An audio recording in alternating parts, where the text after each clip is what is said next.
आवाज जनता की। स्वास्थ्य विभाग के अंदर जो रिक्तियां हैं उन रिक्तियों को भरने का काम करेंगे और मुझे खुशी है कि पिछला जो इसके पीछे का कार्यकाल था उस कार्यकाल में भी हमने बड़ी संख्या में स्वास्थ्य विभाग के अंदर नियुक्ति किया था। दिसंबर के महीने तक सामान्य चिकित्सा पदाधिकारी के 663 पद खाली हैं, उसको भर लिया जाएगा। दंत चिकित्सक के कुल 808 पद हैं, वो भी नियुक्ति की कार्रवाई दिसंबर माह तक पूर्ण कर ली जाएगी। नर्स 11,389 11,389 इसकी नियुक्ति के लिए बीटीएससी ने परीक्षा संपन्न करा लिया है। कुमार सिंह जी जो पूर्व में भी स्वास्थ्य विभाग में हम सब लोगों के साथ काम किए थे, अब प्रधान सचिव के रूप में काम कर रहे हैं। हम सब लोगों ने मिलके किस प्रकार से राज्य की जनता को बेहतर स्वास्थ्य सुविधाएं दी जाएं, उसकी कार्य योजना तैयार की थी। कार्य योजना पर कार्य किया, उसके परिणाम दिख रहे थे और वही जो हम सब लोगों ने काम तय किए थे उन कार्यों को और मजबूती के साथ और ऊर्जा के साथ आदरणीय मुख्यमंत्री श्री नीतीश कुमार जी के नेतृत्व में, श्री सम्राट चौधरी जी के नेतृत्व में हम उसको पूरा करेंगे। इतना जरूर मीडिया के मित्रों के माध्यम से बिहार की जनता को कहना चाहता हूं कि आप सब लोगों का जो आशीर्वाद और विश्वास मिला है, उस आशीर्वाद और विश्वास के कारण आदरणीय मुख्यमंत्री जी तो सब चीजों की मॉनिटरिंग कर ही रहे हैं, करेंगे, लेकिन मैं भी जिस लगन, परिश्रम और मेहनत के साथ काम करता था उससे दुगने परिश्रम और मेहनत के साथ राज्य की स्वास्थ्य सेवाओं को बेहतर करने के लिए काम करूंगा। कुछ महत्वपूर्ण कार्य जो हमको शीघ्र संपन्न करने हैं उसके बारे में आपको बताना चाहता हूं, आपके माध्यम से राज्य की जनता को अवगत कराना चाहता हूं। हमारे लिए सबसे बड़ा जो काम है वो रिक्तियों को भरने का है और हमने पहले भी कहा था जब इसके पिछली बार मंत्री बने थे कि हम स्वास्थ्य विभाग के अंदर जो रिक्तियां हैं उन रिक्तियों को भरने का काम करेंगे और मुझे खुशी है कि पिछला जो इसके पीछे का कार्यकाल था उस कार्यकाल में भी हमने बड़ी संख्या में स्वास्थ्य विभाग के अंदर नियुक्ति किया था, चाहे वह विशेषज्ञ चिकित्सक हों, पैरामेडिकल स्टाफ हों, ऐसे नर्सेज हों, उनकी बड़ी संख्या में नियुक्ति हमने की थी और नियुक्ति की अन्य प्रक्रियाओं को भी हमने आगे बढ़ा दिया था और कई नियुक्तियों के कार्य पाइपलाइन में थे और उनके अब परिणाम आने वाले हैं। तो मैं बताना चाहता हूं कि अगले दिसंबर के महीने तक सामान्य चिकित्सा पदाधिकारी के 663 पद खाली हैं, उसको भर लिया जाएगा। दंत चिकित्सक के कुल 808 पद हैं, वो भी नियुक्ति की कार्रवाई दिसंबर माह तक पूर्ण कर ली जाएगी।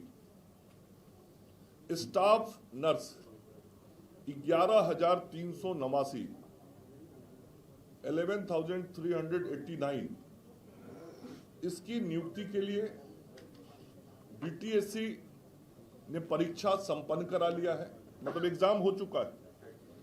जैसे ही एग्जाम का रिजल्ट बीटीएससी से आएगा, ये 11,389 ग्रेड ए नर्सेस की भी नियुक्ति पूर्ण कर ली जाएगी।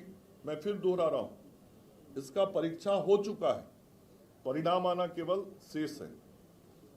उसी तरीके से जो हमारे नर्सिंग स्कूल चलते हैं, कॉलेज चलते हैं, वहां ट्यूटर के 498 पदों के लिए बीटीएससी से परीक्षा का आयोजन संपन्न किया जा चुका है और ये भी बहुत शीघ्र इसकी अनुशंसा प्राप्त होगी बीटीएससी से और ये नियुक्ति का भी काम पूर्ण कर लिया जाएगा। उसी प्रकार से जो बराबर आप सब मीडिया के साथी भी कहते थे और मैं भी जब गांव में घूमता था मुझे भी जो आवश्यकता महसूस होती थी कि अस्पतालों के अंदर pharmacist, dresser, lab technician, x-ray technician, OT assistant, ECG technician, दंत विज्ञानी, ऐसे जो चिकित्सकों को सहयोग देते हैं और जिनके कारण चिकित्सकीय व्यवस्था बेहतर होती है, ऐसे लोगों की नियुक्तियों की बहुत आवश्यकता थी और ये सारा काम हमने पिछले कार्यकाल में किया था और उसी का परिणाम है कि फार्मासिस्ट के 2473, ड्रेसर के 3326, लैब टेक्नीशियन के 2969, 2969,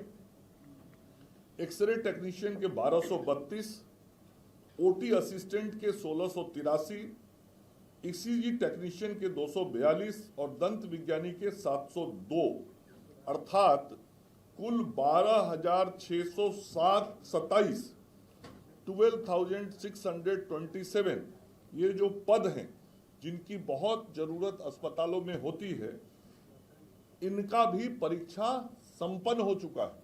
ये जो पिछले कार्यकाल में हम लगातार प्रयास किए थे, तो जितनी नियुक्तियां बड़े पैमाने पर हमने की थी वो की थी। उसके अलावा ये सारे काम संपन्न हो चुके हैं और ये भी परीक्षा पूर्ण हो चुका है। तो बीटीएससी से इसका भी सारा जो ये नियुक्ति के लिए परीक्षा होता है वो बिहार तकनीकी सेवा आयोग के माध्यम से होता है। तो बीटीएससी से इसका भी परिणाम आते ही ये नियुक्ति का कार्य पूरा हो जाएगा। इसका मतलब ये हुआ, मैं यदि उसको कंक्लूड करूं कि अतिशीघ्र जो नियुक्तियां होने वाली है, जिनके या तो परीक्षा संपन्न हो गए हैं या कार्रवाई लगभग पूर्ण हो गई है, 12,627 ये हमारे विभिन्न पदों पर विभिन्न दायित्वों पे जो पैरामेडिकल स्टाफ हैं वो होंगे। उसके अलावा 11,389 ये ग्रेड ए नर्स होंगी, मतलब ये लगभग संख्या 24,000 की हुई। ट्यूटर 498, तो 24,500 करीब हुआ। दंत चिकित्सक पदाधिकारी 808, तो इसका मतलब 25,300 हुआ। और सामान्य चिकित्सा पदाधिकारी 663, मतलब लगभग 26,000 से अधिक पदों पे नियुक्ति की कार्रवाई अंतिम चरण में है, या तो नियुक्ति होने वाली है या परीक्षा का परिणाम प्रकाशित होने वाला है। बाकी सारी प्रक्रियाएं पूर्ण कर ली गई हैं और यह मानव बल जब गांव के अस्पतालों तक पहुंचेगा तो और ताकत बढ़ेगी। ये तो मैंने बताया जो विभाग के तरफ से हो रहा है।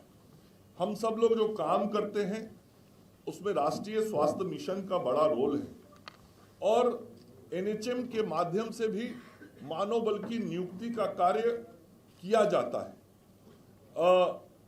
एनएचएम के माध्यम से अगले 4 महीने में जो नियुक्ति की प्रक्रिया पूर्ण होगी वो मैं आपको बताना चाहता हूं। 220 नेत्र सहायक, 1504 आयुष चिकित्सा पदाधिकारी और 5,006 एएनएम। 3,000 से मुझे याद है 3,000 से ज्यादा था, 3,600। और अब ये उसमें से कुछ वेटिंग लिस्ट में नाम था, तो इसमें से जो स्पेशलिस्ट डॉक्टर हैं उनके 36, सामान्य चिकित्सा पदाधिकारी के 449 और 216 कम्युनिटी हेल्थ ऑफिसर सीएचओ, ये 1 महीने में ये पूर्ण कर लिया जाएगा। तो कुल मिलाके एनएचएम के माध्यम से भी राज्य स्वास्थ्य समिति के द्वारा लगभग 7600, 7,600 विभिन्न पदों पे नियुक्ति की कार्रवाई ये अगले 1 महीने से लेकर 4 महीने के अंदर पूर्ण कर ली जाएगी। तो 26,000 पहले हुआ और 6,700 ये, तो कुल मिला के जो नया रिक्रूटमेंट अगले कुछ महीनों में हो जाएगा उसकी संख्या हो गई, मैंने इसलिए एक अलग अलग करके आपको बताया है, लगभग 32,700। तो ये मानव बल जब अस्पताल में पहुंचेगा तो और बेहतर स्थिति हो पाएगी। ये हमारी प्राथमिकता है। हमारी प्राथमिकता में आयुष भी है, क्योंकि आदरणीय प्रधानमंत्री नरेंद्र मोदी जी और माननीय मुख्यमंत्री श्री नीतीश कुमार जी सदैव कहते हैं कि आयुर्वेद हो, होम्योपैथ हो, यूनानी हो, इन सभी चिकित्सा पद्धतियों के माध्यम से लोगों को, चूंकि आयुर्वेद हमारे देश की पुरानी चिकित्सा पद्धति है, इसको विकसित करना है और इसके लिए भारत की सरकार लगातार सहयोग कर रही है, आयुष मंत्रालय सहयोग कर रहा है। तो पटना में 50 बेड का नवाब मंजिल में एक हॉस्पिटल उसके लिए बन चुका है। 7 जिला और है, दरभंगा, मधुबनी, बेगूसराय, गयाजी, सिवान, गोपालगंज और मोतिहारी, जहां 15-15 करोड़ की लागत से 7 जगहों पे ये आयुष के 50 अस्पताल बनने हैं और 10 बेड का अस्पताल अररिया, बांका और मधुबनी में ये 7-7 करोड़ रुपए की लागत से बनने वाला है। पहले सभी अस्पतालों में आंख के जांच की सुविधा नहीं थी। अभी राज्य में कुल 440 अस्पतालों में निशुल्क नेत्र जांच की सुविधा उपलब्ध हो गई है। ये हमारा जो कम्युनिटी हेल्थ ये होता है, सामुदायिक स्वास्थ्य केंद्र, वहां तक हम सब लोग निशुल्क नेत्र जांच कर रहे हैं और जांचोपरांत चश्मा वितरण का काम शुरू हो रहा है। ये पिछले कुछ महीने पहले ये शुरू हुआ था, जो चल रहा है। जीविका दीदियों के माध्यम से अस्पतालों में भोजन की व्यवस्था बेहतर हो, इसके लिए लगातार हम लोग क्रमवार आगे बढ़ रहे हैं। पहले मेडिकल कॉलेज में हम लोगों ने किया, फिर डिस्ट्रिक्ट हॉस्पिटल में किया, फिर अनुमंडल अस्पताल में किया, अब हम लोग सामुदायिक स्वास्थ्य केंद्र की ओर बढ़ रहे हैं और जीविका दीदियों के माध्यम से वहाँ पे मरीजों को बेहतर भोजन सुविधा मिले, उसका भी काम कर रहे हैं। अभी नए 3 मेडिकल कॉलेज हॉस्पिटल लगभग बनके तैयार होने वाले हैं। भोजपुर और वैशाली ये अगले मार्च तक पूरा हो जाएगा और सिवान में अगले मार्च तक ओपीडी की सुविधा शुरू हो जाएगी और पूरे तरीके से वो दिसंबर महीने 2026 के दिसंबर तक बन के पूर्ण होगा। पटना में एक बहुत महत्वपूर्ण हॉस्पिटल हम सब लोग बना रहे हैं और वो आदरणीय मुख्यमंत्री जी की ही सोच थी, जिस सोच के अनुरूप हम सब लोगों ने उस अस्पताल को बनाने का काम शुरू किया था। आप सब लोग भी जानते हैं, लोकनायक जयप्रकाश नारायण हड्डी अस्पताल जो वो सुपर स्पेशलिटी का हॉस्पिटल है, वहाँ ट्रॉमा सेंटर भी पिछले कार्यकाल में हम लोगों ने बनाया और अभी वहाँ पे 400 बेड का हॉस्पिटल बन रहा है जो 215 करोड़ की लागत से बन रहा है। ये अस्पताल भी अगले 3 महीने में बन के तैयार हो जाएगा और इस अस्पताल की विशेषता ये है कि पूरे भारत का ऑर्थो का ये सबसे बड़ा अस्पताल होगा। कहीं भी पूरे देश में 400 बेड का केवल ऑर्थो का हॉस्पिटल नहीं है। जैसे मुजफ्फरपुर में हमने 100 बेड का पीकू बनाया था, आप लोग को याद होगा 2019 की घटना के बाद, और 100 बेड का पीकू कहीं देश में नहीं। तो देश का सबसे बड़ा बच्चों का अस्पताल जैसे मुजफ्फरपुर में बना था, तो ये हड्डी का अस्पताल बन रहा है और ये 3 महीना में बन के पूरा हो जाएगा। हम सब लोगों का प्रयास रहा है कि हम सब लोग गांव तक की व्यवस्थाओं को ठीक करें और गांव तक की व्यवस्थाओं को ठीक करने के लिए हम सब लोगों ने विभिन्न स्तर पे अस्पताल बनाना, वहाँ नर्स नियुक्त करना, वहाँ CHO नियुक्त करना, जिस स्तर पे चिकित्सक भेजने हैं, आयुष चिकित्सक भेजने हैं, वो सब काम हम सब लोगों ने शुरू किया है। और अभी अगले 3 महीने में, मैं कोई लंबा कार्य योजना तो बहुत है, कुल 925 योजनाओं का शिलान्यास हमने इस वर्ष किया था, इस साल में माननीय मुख्यमंत्री जी ने और हमने। तो ये शिलान्यास जो हुए थे, इसमें से 610 हेल्थ एंड वेलनेस सेंटर ये पंचायतों के अंदर, पहले तो अस्पताल पटना में बुरा हाल रहता था 20 साल पहले, लेकिन आज पंचायतों में भी नए अस्पताल, नई सुविधाएं और नई व्यवस्थाएं दिख रही हैं और उस पर पूरा फोकस है माननीय प्रधानमंत्री जी और मुख्यमंत्री जी का, भारत की सरकार की तरफ से और राज्य की सरकार की तरफ से। ये ज़्यादा से ज़्यादा स्वास्थ्य व्यवस्थाओं का विस्तार गाँव और पंचायतों तक हो, इसके लिए हम लोग इस काम को कर रहे हैं। तो अगले 3 महीने में 610 नए हेल्थ एंड वेलनेस सेंटर राज्य को मिल जाएंगे। तो ये कुछ मूल विषय थे जो आप सब लोगों को मुझे जानकारी उपलब्ध करानी थी। इसके अलावा भी ये विभाग बहुत बड़ा विभाग है, जनता से जुड़ा विभाग है, जनसेवा का विभाग है। हम विभिन्न काम करते हैं। हम आयुष्मान योजना के माध्यम से राज्य की जनता की सेवा करते हैं और पिछले वित्तीय वर्ष में तो 1000 करोड़ रुपया से अधिक गरीब लोगों की सेवा के लिए खर्च किया गया था, इलाज के लिए खर्च किया गया था। अपने राज्य में 4 करोड़ से अधिक आयुष्मान कार्ड बन चुका है और उसी तरीके से अपने राज्य के अंदर में जो मुख्यमंत्री चिकित्सा सहायता योजना है उसके माध्यम से भी लगभग प्रतिवर्ष विभिन्न प्रकार की बीमारियों के इलाज के लिए 350 करोड़ रुपए के करीब खर्च किए जाते हैं।